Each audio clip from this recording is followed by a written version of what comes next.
Welcome. In today's walkthrough, we're going to go step by step on how to enable automatic downloads in Google Chrome. This is especially helpful if you want your downloads to start right away without constantly being asked for permission. So, let's get started. First, open the Chrome app on your device. Once Chrome is up, look toward the top right corner and tap the 3 vertical dots. This icon opens up the main menu, where you'll find everything you need.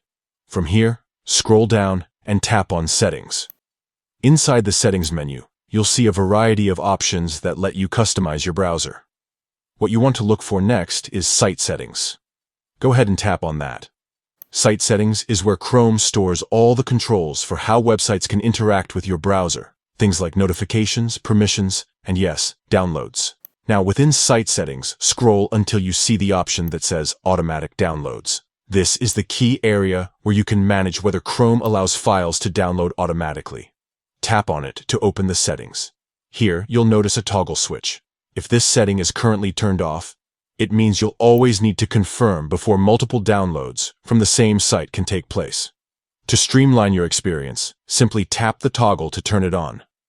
Once enabled, Chrome will automatically allow downloads without prompting you every time. And that's it.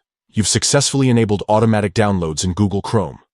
From now on, whenever a site wants to send multiple files your way, Chrome won't stop to ask, so everything should run much more smoothly. Just keep in mind, it's a good idea to only enable this feature if you trust the sites you're visiting. Letting downloads happen automatically is convenient, but it's always best to be cautious with websites you're not familiar with. By following these steps, you've taken control of a small but powerful setting in Chrome that saves time and reduces interruptions. If you ever want to change it back, just return to the same place in the settings and toggle it off again.